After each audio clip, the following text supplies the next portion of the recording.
So in 2028, I'm going to be restaging a show called A Hip Hop Story. It's to mark the 25th anniversary of when I first made it, when I first co-produced it, co-choreographed it, and directed it. So the show's the destination, but the real story is going to be the journey. Because along the way, I'm going to be doing what's called building in the open. It's a tech term, and it basically shares the process for others to see what it is and adopt if they choose to. What I'm building first is the system that will make the show possible, and that's called Future Creatives.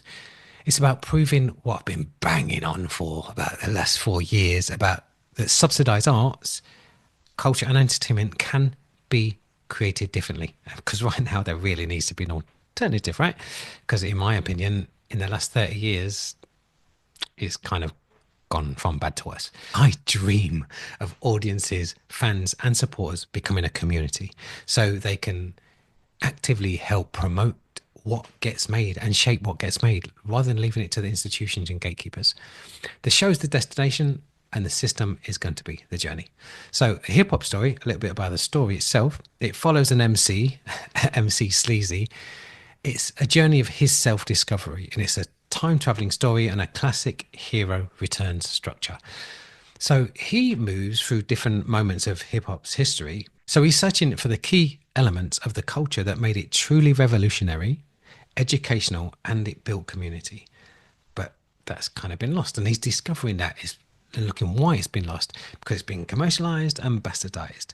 So hip hop culture was born, some people know this, as something that was rebellious. It was about making something from nothing. It was built by people that didn't have access to institutions and resources. So they invented their own systems, built culture in parks, in basements, in block parties. Community spaces was for the people, by the people. So institutions didn't really need to validate your skill as a b-boy, as a graffiti artist, as an MC or a DJ or beatboxer. Your peers and your fans did that. And that was without the internet. And it still became the biggest cultural movement in the world. But over time, the gatekeepers moved in. The elements of the culture became filtered and, the mainstream interpretation of it is a bit unrecognizable right now. So that's the kind of foundation and the story of why I want to do it. The story contains a lot of questions, but one key one is what happens to a people when their culture that was built outside the system becomes controlled by it.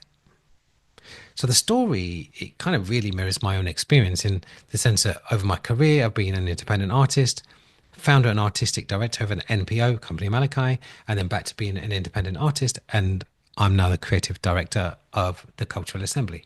Company Malachi was an NPO, a national portfolio organisation of Arts Council. And back in 2012, one funding decision absolutely changed my life. It sent me on this path to develop this system that I'm doing now. But what it did, it removed us from the funding system with another 159 artists and companies from the portfolio. Now, this was because the ripple effect of the 2008 banking crisis. How? That's another video. So a small group of people made a decision for hundreds of companies. It affected hundreds of staff, hundreds of companies, but thousands of audience members, right? That kind of moment made me realize that actually made it much clearer to me. The problem isn't just the funding. The problem is control, the lack of knowledge of alternatives, and what we call status quo bias. So a tiny number of institutions, they decide what gets funded, what gets made, and what audiences get to experience. And when that system struggles, it often has, and it definitely is right now, more than ever, the response from the industry is always the same. Give us more money. To me, that's like trying to put a fire out with a leaky bucket. Instead of fixing the system, plugging the holes, people just keep pouring money into a broken system or system that's been broken. But I guess if that's all you know, that's all you're going to ask for. And if you create a culture of dependent artists, that's what you're going to get. You're going to get people that just want to be saved. It reminds me of a quote by Henry Ford. He's cited to say it anyway. He invented a motor car called the Model T Ford. So he said, if I asked people what they wanted, they would have just said faster horses. So obviously at the time there were horses around and cars were being introduced. They'd already been invented. He just mass produced them. So his thing was like, if I ask people what they don't know or what's not available, what they don't know is available, they're just going to ask for more of what's not working and more of what they've got. So I think if he gave them into a window into his mind of what he was thinking, what he was trying to do, I think people would have been able to expand on that. That's why I'm doing this. So people can expand on those initial ideas and iterate it. Look, I believe if the government can't solve homelessness or poverty, what makes us think that they're going to save a sinking ship of the subsidized art sector, of the creative industries? I'm being really clear here, the subsidized sector. Not the creative industries as a whole, because we always talk about how it earns the country millions and millions of pounds, dollars per hour. But I struggle to understand why a subsidized company whose budget has to be zero at the beginning of the project and zero at the end, how is that sustainable? Yes, people get paid and etc. But anyway, so all that I'm doing is getting my escape dinghy ready to go whilst I can before everybody else is scrambling for it or looking for a way out. So when the ship goes down, which kind of seems inevitable when you read between the lines of what the Hodge report says, unless something drastic happens, it's going to go down. So instead of trying to fix the current system, I started to ask a different question. What if culture could be demand driven instead of institutionally driven? What if audiences and fans and supporters could help shape the projects they want to see? No, I don't mean just filling out a questionnaire. I mean real influence. So what if artists could also connect directly with the people who care about their work and them? So the question led me to this concept of decentralization and eventually future creative. So decentralization is a common theme in blockchain technology and Web3. So future creatives explores tools like a term we coined, crowd commissioning, decentralized finance, quadratic funding, reward pools and smart contracts, and NFTs. Now, some of you might think you know what some of those things are. Some of you haven't got a clue. But those of you that do and are familiar with those terms, get in touch because there's a massive opportunity here for you. So most of you won't know what the words mean, and that's okay because I'll be demonstrating how they work for the arts during this journey to 2028. But I'd also say do your own research. So these technologies make it absolutely possible to rethink how work is funded, supported and distributed instead of institutions always deciding what, when and how stuff gets made. Local communities can participate and shape what gets made. Yes, I said global. It's a real word, it's not mine. It's a mixture of the word global and local. So I'm not just talking about these ideas, I'm using them to build something real. The journey to creating a hip hop story will be a live experiment, and along the way, the crowd can crowd commission immersive experiences, club nights, merch, musical releases, digital experiences, and tokenized experiences, and tickets. I don't decide everything. I'm just providing the tools and the framework to get to the destination. The crowd helps shape it. So the show becomes the culmination of a process where supporters and collaborators, which is the community, have participated and sometimes driven the journey. So the overarching community that I'm aiming to build are people that understand the power of purpose-driven culture and art. Now that community can consist of purpose-driven artists, impact investors, DeFi natives, socially conscious fans, techies, real estate professionals, or venues. It's basically people from all walks of life. But their purpose has to be aligned with bringing humanity closer together to bypass those that are trying to divide us for their gain. Let me say that again. The purpose has to be aligned with bringing humanity closer together to bypass those that are trying to divide us for their gain. And we do that by making the creative process, production, financing, and validation of the whole production decentralized so everybody can take part. This isn't just about my project. The real goal is to prove the framework, a model that other artists can use and adapt if they choose to in the future. If it works, it's going to show that creative projects don't need to depend entirely on subsidy and permission to exist. So I aim through this to have artists learn through my learning how to build communities, not an audience, because an audience is transactional. We need more than that now to survive as creatives. Audiences, fans, venues, and supporters will all coalesce around the purpose and become a community. That's what I'm aiming for.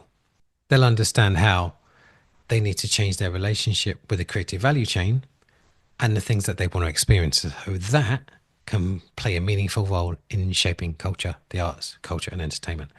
So the experiment kind of starts now. I'm kind of documenting it. I'm drawing a line in the sand. This is where it begins. I'm documenting the journey publicly. Then I'm going to be following up regularly with videos, talking about the process, sharing ideas, testing the system, and inviting people who are curious about this experiment, how it evolves, to follow and subscribe. But I really wanted to get involved. So I'm going to be talking about 4 types of pillar content. And number 1 is the AI tools that I'll be using, the one that I'm using now, and the ones that I'm using to build the organization. I want you to show you that it can be done frictionless and started by a small team. I've done that a couple of times, but I'm doing this with this project. And when you get to a certain level, you bring in the people that you need. This cannot work without people. I'm going to use AI to amplify the human input. So you'll see more posts on a regular basis because I'll be using AI to schedule those socials. And you might see these guys now and again dropping some bite-sized info. Number 2, being a creative entrepreneur. How do we enable our passion to allow us to thrive, not just survive? The 3rd pillar, how to build community and not just an audience. And the 4th one, huge opportunity for impact investors and socially conscious fans to joint venture with their favorite artists. There'll also be the opportunity to get your hands on software and apps that I'm developing to help you build your own communities. So pardon the interruption. I've written a piece of content about this, about what you get out of this if you're a creator, a fan, a backer, a venue, or a DGen. So if you want to do more than follow along, go have a read, answer some questions so you know it's right for you, join a waitlist. If you can't wait, just message me below, comment below. Also below is the link to the content. All right, back to the podcast. It's not all a one-way conversation though. I need your feedback. I need you to share what I'm doing and building. I'm actually doing it for you, but I'm solving the problem for myself. That's a proof of concept. Sometimes I'll win, sometimes I'll fail, but the failure to me is still the learning. I mean, failure as an artist is interesting because you're putting out your best out there and you want it to be your best. As a techie, you just put things out there for people to interact with and tell us what's not working so we can fix it. So the best feedback is from the people that it's meant for. That's why I'm building it in the open and learning in the open because I relish the conversation. Those of you who get it, that are not tired, cynical, or fearful, and are motivated, I'll be holding webinars for an inner circle, that inner circle of people that want the secret sauce and really want to contribute to building something incredible. So if you're waiting to see, you won't see anything. It's a kind of paralysis that often masquerades of wisdom. It sounds measured, sometimes intelligent. Underneath that, though, there's fear, and it paralyzes people from taking that one step that would actually give them something to see. So if you need convincing, wait. No, generally, wait. The inner circle is going to move fast, it's going to build with intention, and it needs people that are already leaning forward. If you're waiting to be convinced or persuaded, I wouldn't do it because you'll join and you'll get frustrated. I get it. The arts is risk averse because resources are scarce, and it's trained you to be the same. So an opportunity often results in the paralysis because you're waiting to see. It looks like wisdom, but it's often hiding fear. But this is what happens when you wait and see. If you're waiting to see and the person next to you is waiting to see and the person next to them is waiting to see, is doing the same, you'll see nothing, guaranteed. And the cynic in the room wins because then they say, I told you that won't work. What did I tell you? You get out of it what you put into it. That is true in everything, and the creative industries is no exception. In my experience, culture doesn't move because people observe. They get involved. And it moves because somebody, usually with far less certainty than the people watching, decided to make something, do something, and move forward anyway, because they have a passion for it. So that's why I'm inviting impact investors and the DeFi community, because the latter, they drive narratives when something is early. They understand early opportunity is where the rewards are. That's what they look for. That's what they thrive on, so they can quickly validate narratives and benefit from being an early adopter. Their pain point, though, is they often help build something, and then 8 times out of 10, they get dumped on. Now, I'm creating an ecosystem where the value is not just in the token, the value is in real world assets and experiences with artists, venues, and fans, and they access that world through the speed and dynamism of DeFi. So, if you must, wait, but understand what waiting produces. And if you're ready to move one step, even a little peek through the door, come on in, it's open. So, because the goal isn't just a stage show, it might be immersive. It might be a theatre show. It might be a site-specific show. I don't really know right now. I just know that the questions that I want to pose in the show, the community are going to decide. They're invested in the journey and the destination because remember, it's for the people, by the people. That's why there's going to be so many touch points along the journey for alternative forms of storytelling. The goal is to create alternatives, how shows get made. So like I said, this is not about creating a show. It's much, much bigger than that. It's about building community of artists, backers, venues, and fans to really get connected to develop an alternative system. It makes it easier to make great art for everyone. My belief is that great art can't be for everyone. If somebody else or an institution is deciding for you what great is, I'm just presenting a way forward for more choice. This won't work for everyone, but the great thing is it doesn't need everyone to make it work. So just to be clear, this is an alternative approach for the majority. The current approach works for the minority. Now, why would I want to destroy the creative output, even if it is for the 10% whose applications get funded? I love this industry. I've been in it too long to give up on it now. And I'm trying to improve it by not using what exists because it doesn't work anymore. If the answers were here within the industry, surely we'd know what they were and everything would be okay. Even if this doesn't work, at least I tried. So like, subscribe, and share. It's going to be fun. Join the journey. And if it's not fun, it's not worth it.